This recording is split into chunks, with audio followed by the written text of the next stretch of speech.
Guatemala is a beautiful, beautiful country.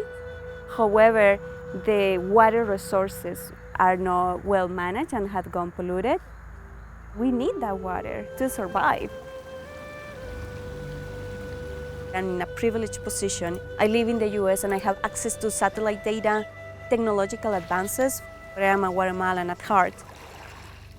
I feel very privileged to come back home and join efforts with the rest of people that are trying to do something for Lake Atitlan.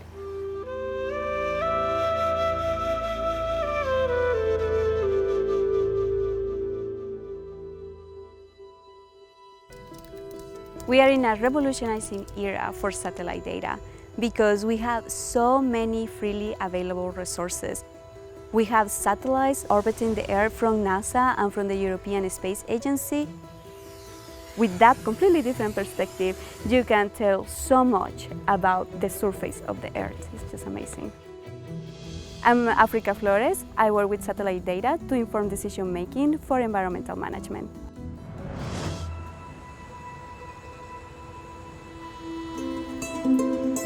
I grew up along the Pacific coast of Guatemala. In the town where I grew up, there is a lot of agriculture, and there is also a lot of pollution that goes into the rivers. I remember the stories from my parents and my grandparents of those freshwater bodies that they were clean and they would go there to play, to swim. When I was growing up, those were already polluted.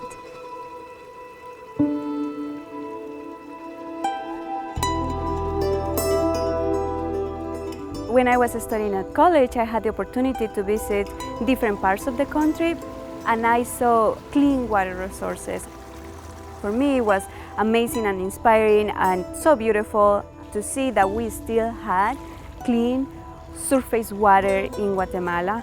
It drove me and inspired me to keep working on protecting our environment.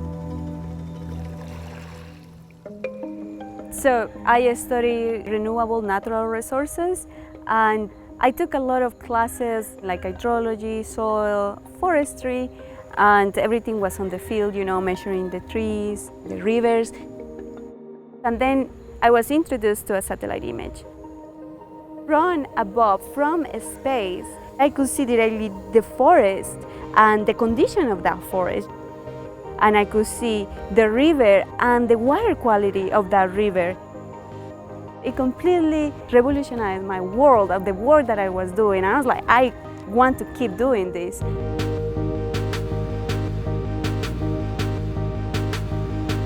I started working in a project called Servir, and Servir is a project between NASA and USAID that focuses on building the capacity of countries to use air observation for environmental decision making. We map the surface and everything that is in the surface and the changes that happen there. There are many parameters that we can derive from satellite images. The observation that has been used the most comes from optical sensors, but in addition to that, we have radar. And that's a different type of observation. We call it all-weather because it can see through clouds. So for example, this is a result for the Mayan Biosphere Reserve. There is a lot of deforestation. Fire is a very common practice that is being used to clear the land. So we can see a lot of changes here, and when it happened, the colors identify the dates. Also, water quality, which is where I have focused a lot, try to use satellite data to monitor the quality of the water.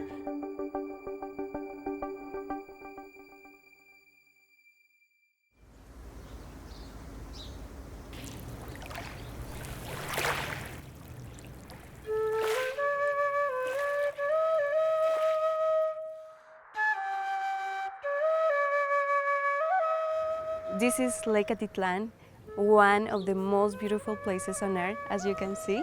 And I say I'm not biased because I'm from Guatemala, but it is. The water of the lake is vital for the tourism, for fishing, and even for human consumption. The lake is surrounded by towns, and about 40% of those towns consume the water directly from the lake without any treatment. This lake is known for being pristine, clean, beautiful, and then suddenly an algae bloom happened.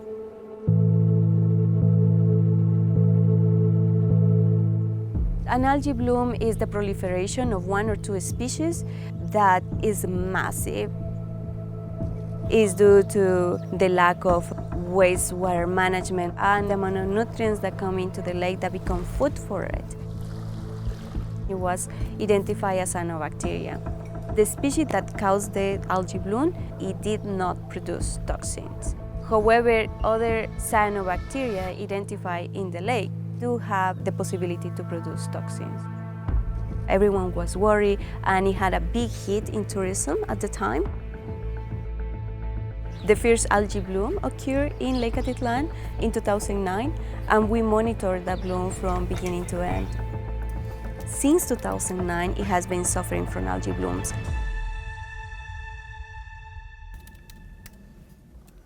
So this is in October of last year, and there is some algae. This is January. We definitely see the algae bloom there.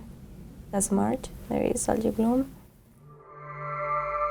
All algae contain the chlorophyll pigment, so we use it as a proxy. And I work on calibrating an algorithm that will allow us to estimate chlorophyll concentration from satellite images. It raised a lot of awareness in terms of how massive the algae bloom was. And it was information that was used a lot by the local authorities and by the society as well. Pero no estaba tan picado el agua. En la mañana no. Mañanita no. Now the project is about forecasting algae blooms, and we need data to calibrate our models. We are collecting our data to see how much sedimentation has gone into the lake that carries nutrients for the algae, and connecting that with what we can do here at Servir with artificial intelligence and machine learning.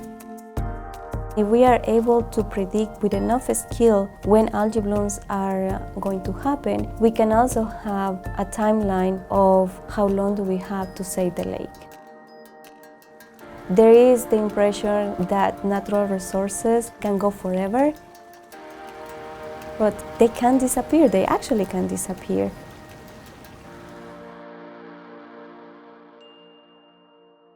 The real impact we want to have is that this will drive actions to preserve the lake. For example, building water treatment plants, raising awareness in civil society about the system itself, and know that the actions that they take have an impact on the water quality of the lake. There is no better people to manage these resources as the local people. I think it's beautiful, so beautiful, like I can't even use words to describe the richness and everything that it represents, and to think that you come from this land and you want to make the best use, and you want your kids also to be able to see it.